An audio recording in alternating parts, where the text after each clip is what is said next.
Hello, welcome to Cephas Mix. My name is Peter Emotoin. Quickly, I'm going to talk about filter types and what they actually do in the mixing process, from a high pass, a low pass, a band pass, and a notch filter.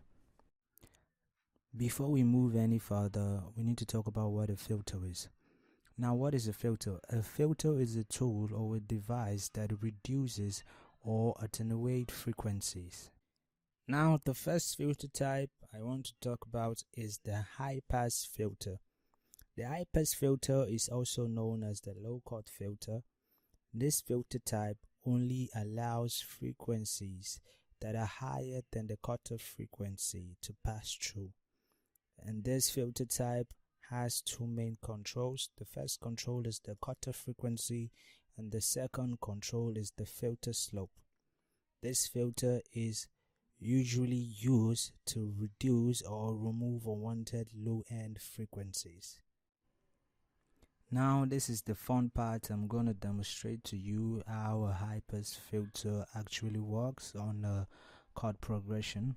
So here is a chord progression.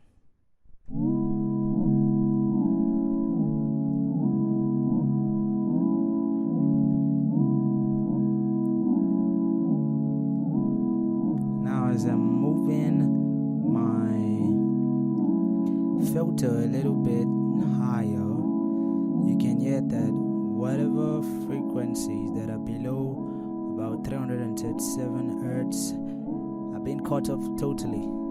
The only frequencies you can actually hear now are the frequencies that are higher than 337 Hertz. If I move it further, it's still the same thing, just listen. Only the highs get out and the lows get cut off. You see? Now let's play with our slope. Here's our slope. A wider slope, like I said, will give you a subtle high pass or non-aggressive. But a tighter slope, let's see what it does.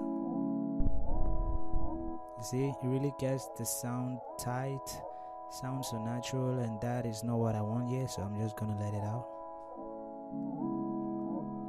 Now you see, isn't that fun? Let's move on.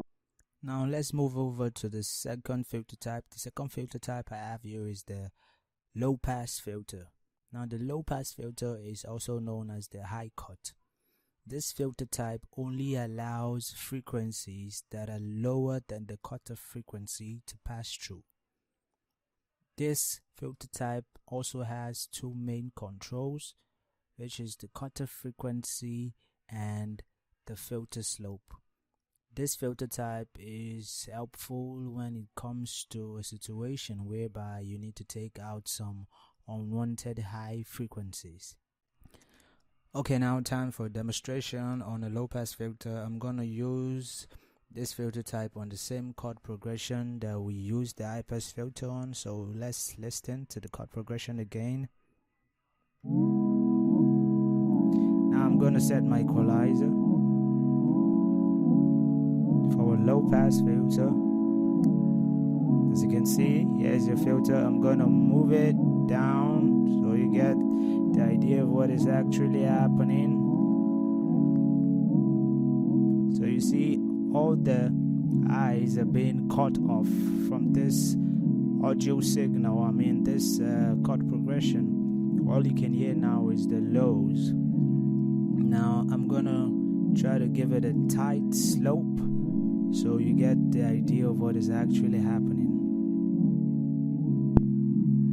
You see, it's really tight now, and all you can hear is the lows, and you can't hear none of the highs except I move it back. You see, take it backwards, and that's it. The third filter type I want you guys to know about is the BANDPASS filter. This filter is the application or the combination of both the high pass and the low pass filter. This filter type is used to reduce or attenuate the bandwidth for unique or special effect purposes, like a telephone effect, for an example. Now it's time for a demonstration on how a bandpass filter works. So I'm gonna play our chord progression again. Listen. I'm gonna give it a high pass filter first.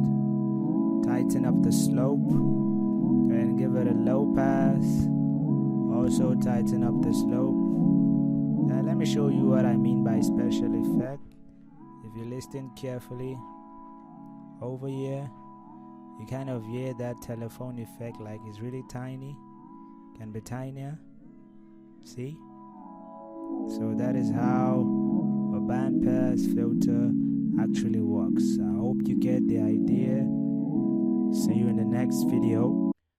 The last filter type I want you guys to know about is the notch filter.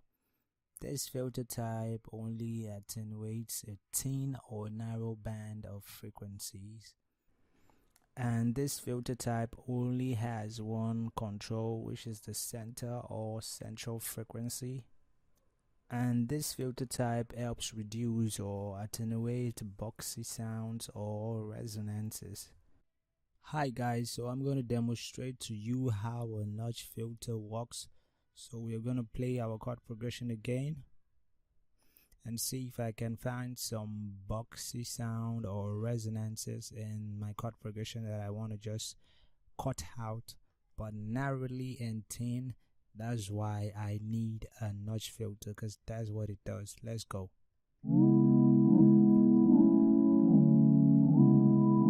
Aha, voila. I'm already hearing some boxy or resonant sound here, so I'm going to reduce that. So you see, you can really perceive the difference is narrow and thin, and that's the idea. I hope you understand. I will see you guys in the next of my videos. Bye for now.